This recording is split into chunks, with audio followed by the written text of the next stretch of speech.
তৃতীয় বিশ্বযুদ্ধটা হবে ইনফরমেশন টেকনোলজির ফাইটে, আইটি বিপ্লবের মাধ্যমে আমাদের দেশকে ধ্বংস করে দিতে পারবে। আগে কখনোই আপনারা দেখেন না যে আমরা মিটিং করি, মিছিল করি, একত্রিত হই। তো আপনি যে কথাটা বলছেন যে আমাদের কাছে তথ্য আছে কিনা, যে কি পরিমাণ লোন আছে বা কি পরিমাণ কর্মসংস্থানের ঘাটতি আছে, এটা তো সরকার যখন এনইআর বাস্তবায়ন করবে তার আগে তাদের ফিল্ড জব করা দরকার ছিল যে আমি এটা বাস্তবায়ন করলে আমার কত সংখ্যক লোক বেকারত্বের শিকার হবে, কি পরিমাণ লোক মানে আর্থিক কি পরিমাণ ক্ষতি হবে, সামাজিক বিশ্লেষক, অর্থনৈতিক বিশ্লেষকদের সাথে বসবে, যে ক্ষতির স্তরগুলো আছে, ক্ষতির স্তর তো ডে বাই ডে আসে। আমি আজকে ইন্ডাস্ট্রিটা বন্ধ হয়ে গেল, কালকে এক ধরনের ক্ষতি স্তর, 6 মাস পরে এক ধরনের স্তর, 1 বছর পরে অন্য ধরনের স্তর।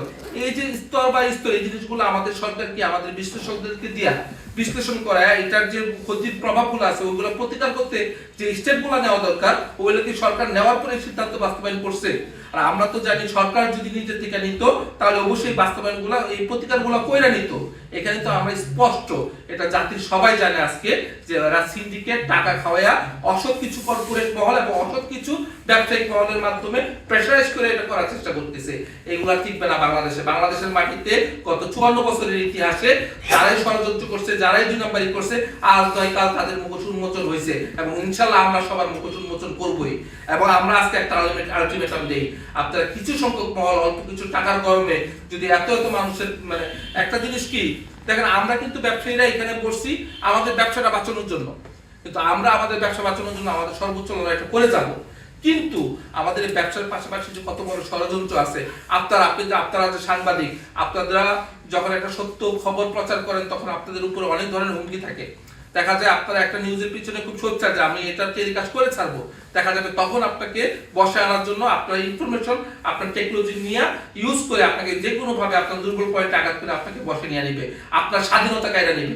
আপনি ইচ্ছা করলেও আপনি সত্যটা প্রকাশ করবেন না। বাংলা এখন পর্যন্ত পৃথিবীর ভিতরে আমরা যে তৃতীয় বিশ্বযুদ্ধের কথা শুনি, তৃতীয় বিশ্বযুদ্ধ কিন্তু মানে অস্ত্র দিয়ে হবে না, তৃতীয় বিশ্বযুদ্ধটা হবে ইনফরমেশন টেকনোলজির ফাইটে, আইটি সেক্টর দিয়া।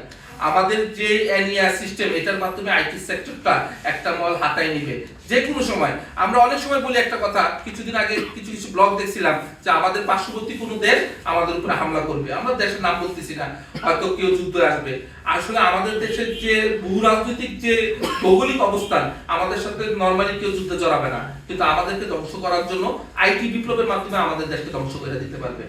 এই দেশকে বাঁচানোর জন্য আমরা আমাদের ব্যবসা বাঁচানোর জন্য সোচ্চার হয়েছি। আজকে আপনাদের আমাদের দেশের জনগণের সোচ্চার হইতে হবে দেশকে বাঁচানোর জন্য, দেশের সিকিউরিটি সিস্টেমটাকে বাঁচানোর জন্য। আপনাদের অন্য প্রশ্ন থাকলে করতে পারেন।